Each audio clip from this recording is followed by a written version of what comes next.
I'm Courtney Montgomery. I'm a full member here in the research program of genes and human disease at the OMRF. And my lab primarily focuses on understanding the genetic and immunological underpinnings of a autoinflammatory disease called sarcoidosis. Can you briefly describe your path and your different career stages that you went through to get to your current position? Yeah, absolutely. So I started out graduating with a pre-med degree, then actually started working here at the OMRF immediately after graduating from an undergraduate degree, working for a genetics study, which was my first exposure to medical research. And that's sort of where I got the bug. I did a master's degree while working here at the OMRF in biostatistics. Then moved to Cleveland, Ohio, and did my PhD training in the medical school at Case Western Reserve University in molecular and genetic epidemiology, also with a real emphasis on biostatistics and sort of computational avenues of understanding complex data, particularly genetic data. So I then immediately after graduating with my PhD, I joined the faculty there at Case Western Reserve University in the Cleveland Clinic, and did most of my research in the area of colon cancer. Although, interestingly enough, I kept ties with the people I had met here at the OMRF and continued to collaborate with them, actually, even during my time in Cleveland and during my training as a PhD student. And so after being there as faculty at the Cleveland Clinic for about 5 years, I decided to come back home and return to the OMRF in 2008 to sort of continue work in, like I said, the complex disease genetics. Yeah, it all came full circle. Yes, exactly. Yes. How did you bring that genetics into your research lab and then combine it with immunology? My first exposure to complex disease was an immunological disease, lupus. So I had sort of my first training, if you will, in biomedical research from an immunological standpoint and understanding autoimmune diseases and why does the immune system sort of go haywire and begin attacking itself, to put it simplistically. So that was always of interest to me. But I also knew that I had a strong interest in the data sciences and mathematics and, how can we use computers and math to help us understand data? Because the studies that I was involved in and most interested in were human studies. So which requires hundreds of thousands of tens of thousands of people. And the data is very complex because we can't do controlled experiments on humans. They have lots of exposures and things that we have to take into account. So I actually sought out the program that I enrolled in at Case Western because they were one of probably at the time only 3 or 4 programs in all of the United States that had a biological reference point, but that were applying the data sciences, like I said, mathematics, computer science, algorithm development, to understanding biological data, particularly in humans. So I sort of married my interest and love for molecular genetics and immunology with my, interest and skill set in mathematics and computer science, and found that program, and that's sort of what led me ultimately to what I still do today. Yeah. Well, it's so cool that you had that foresight to marry those fields I because it's don't know that it was foresight or just serendipity, but I'm sure thankful it happened. important now and so relevant. I feel like every lab has a component of that now, and because it's important and it's very useful. So it seems Exactly. like you were kind of like a pioneer in that sense. Well, my mentor certainly was. He's considered sort of the father of that field. And so I was hugely blessed to be able to train under him. He was just a wealth of knowledge. So, yeah. What is his name? Robert Elston. Awesome. Okay, so now getting into your lab and the Mhm. research that you do, you mentioned that you work with genetics and immunology trying to understand the disease of sarcoidosis. So can you tell us about what that disease is and how you're studying it? Absolutely. So, sarcoidosis is a systemic autoinflammatory, some people might go as far as to say autoimmune disease, but we know it's a dysregulation of the immune system for sure. It results in and is characterized by the formation of granulomas, which can be in any organ in the body, really. Although we see a lot of cases are primarily affected in the lungs, or at least that's the first organ in which they're diagnosed to have granulomas. And those granulomas can be in the eyes, the brain, the heart, anywhere. And it can vary in severity from self-resolving disease that happens in some patients all the way through to life-threatening and actually, certainly debilitating and even, death in some patients. Certainly, if you have critical organs involved, like the heart, the brain, and the lungs. It's also a disease that we know has uh, a strong genetic component. It's enriched in certain people groups. People of African ancestry have a much more higher incidence as well as severity of disease. But we also have seen a rise in sarcoidosis incidence among people in certain Middle Eastern countries and even in parts of India. So we know there's a strong genetic component. It does have a fairly high familial risk factor. But we also know there's an environmental component, or at least an environmental trigger. We saw a strong uptick in sarcoidosis incidence among rescue workers in the 9/11. So firefighters and police officers who were helping in the cleanup and the rescue efforts. Not everyone got sarcoidosis, but we had many more cases after those exposures. So it's really the coupling of genes in the environment. And so what my lab focuses on, rather than trying to identify what are the environmental triggers, because it could be, hundreds of thousands and something different for every person, is rather what happens to the immune system once that exposure, occurs. And so we are doing a lot of single cell transcriptomics. We do a lot of genetics. We do cytokine profiling, all in an attempt to sort of marry those levels of data to point to potential biomarker panels, for example, that we can use not only to predict occurrence of disease, because right now the only way to diagnose this is really a biopsy, which isn't fun, but also to predict if someone is likely to get very severe disease, because the treatments are not good. We just give people really high doses of prednisone, which is certainly not ideal, especially if you're going to be a patient who's going to resolve on your own. But it's worth it if you're somebody who's going to, be on the road to kidney failure. So our purpose is to identify those genetic and immunological underpinnings that can be used to predict, be diagnostic or prognostic of disease. What type of environmental triggers are you studying? I mean, we have data, but it's all self-report data from anything from pet dander to, being around farm animals, insecticide exposure, working in mills, all of those kinds of things. And we have actually published in that area and seen some interaction between environmental factors and certain genes.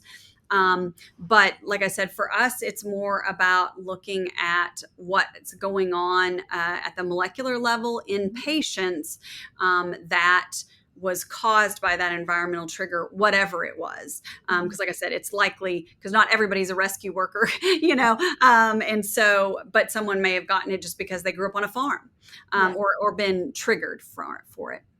Okay. Have you seen that certain environmental triggers and or gene signatures affect what organ system this disease is reflected on, or the severity of the disease? What? Yes. Yeah. Yeah, absolutely. So we've published multiple papers. We've identified genetic effects specific to neurosarcoidosis. We've identified genetic effects specific to eye involvement or ocular sarcoidosis, uveitis. We've published showing that a combination of having bone, skin, and joint involvement actually has the same genetic underpinnings as another disease called Blau syndrome, which occurs in children in pediatric cases. That's kind of similar to sarcoidosis. So yes, absolutely, we're seeing those kinds of specificities. Are there any other findings that you are excited about and you can share with us today? Yeah, so right now, we just recently expanded our research looking more at cytokines and comparing cytokines in circulation. So, what we would get just from a simple, blood draw in a doctor's office, and comparing that to what we're seeing at the cellular level. So, single cell gene expression. And we're finding very striking concordance between those, and in fact have identified one particular cytokine that has been previously viewed as primarily a B cell cytokine, that is very prevalent and is being produced at a very high level in the myeloid cells of sarcoidosis patients. And like I said, we see that elevated in the serum or the plasma of sarcoidosis patients, but we also see it, like I said, strongly expressed in the myeloid cells of these patients. So we're super excited about that. And it seems to correlate very well with people who are drug resistant. So people that, despite being on high doses of steroids or immunosuppressants, their disease just does not seem to resolve. So that's super exciting.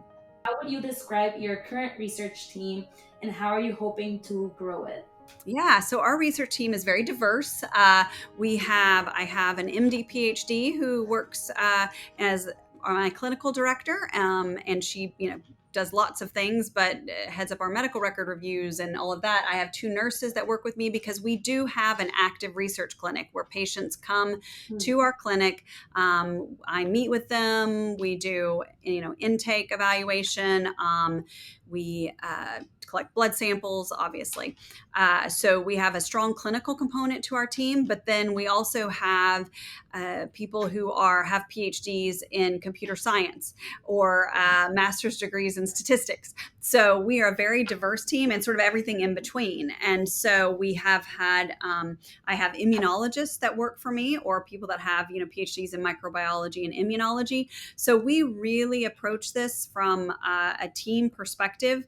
I'm all about, there's no one person can know all things, right? We have to rely on each other. So I would say that, that's sort of the two simplest ways I can describe my lab is we are diverse and we are a big team. We all, work together. So, yeah. Are there any positions that you're looking to fill? So yes, we right now I have an open position for an immunology postdoc. And then I have a position open for someone who has biological experience, or some PhD in a biological field, but who has a strong interest in the quantitative sciences and would like to learn or already has some exposure to doing, the computer science side of things and writing R scripts and bash scripts and doing more of the data analysis. What would you tell people that are interested in joining your team? Yeah, absolutely. So, for me, I just like, our team, like I said, we're a pretty interactive group. And so I think it's important to have somebody who is independent and can work on their own, and who is willing to, not shy away from giving their own ideas. We love that. Everybody contributes, ideas and projects, and I very much want someone who feels like taking ownership, someone that wants to get in and just find their niche and run with it. And our team is very supportive of that. Like I said, we all help each other. I'm not a micromanager at all. So if someone was looking for that, that's probably not our group, because I do, I'll go ahead and mention it here, I also am the director of the OMRF Center for Biomedical Data Sciences. So my focus is sort of split in some ways. And so again, that's just all the more reason why, I am happy to have someone come in and take ownership of a project and just run with it. What are some of the goals of this unit?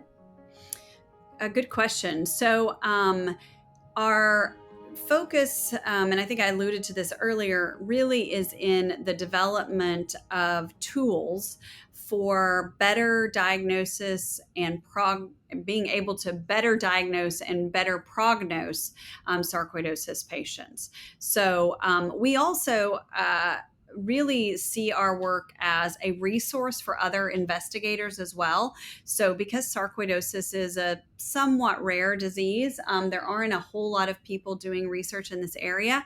So, the samples that we collect, the data that we collect, are all a resource to other investigators. We have collaborators all over the United States at MUSC and Vanderbilt, the University of Maryland, the Cleveland Clinic, and various other places that we exchange samples with, or they will use our data, actually not even just in the US, but internationally.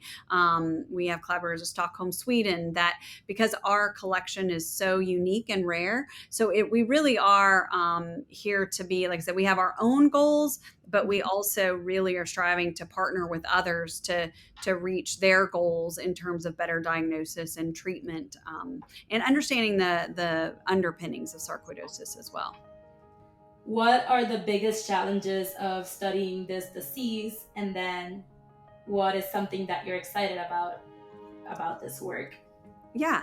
So I think the biggest challenge of studying sarcoidosis is as a issue with studying human disease in general, and particularly complex human disease, is there are so many factors at play. Everything from a person's sex to their ancestry to the medications they're on to their exposures, etc. So it's a complex set of problems, and there's a lot of data and a lot of ways to look at it, and sometimes it can be a little discouraging because you've been, looking at the same thing or the same set of data multiple ways. And why is this not obvious? But then at the same time, once you do find something, it's really impactful. And it's not usually just applicable to sarcoidosis, but it's usually applicable to other autoinflammatory or autoimmune diseases as well. So that's exciting. That's sort of the flip side of the coin, if you will. And I think that sort of gets to the second question that you asked of what is the most exciting piece, is that doing translational research, and why I really like doing, human studies, even though I think there's great value in model systems, of course, but there is a direct translational component. So something that I find today could quite literally be implemented in the clinic, and a doctor could be using it, within a very short amount of time, and that's super exciting. And so when I meet with patients that come through our clinic, I'm able to give them hope, and let them know that, hey, we're finding this thing that might actually be useful to you, not just generations down the road. So that's probably the most exciting thing about our work.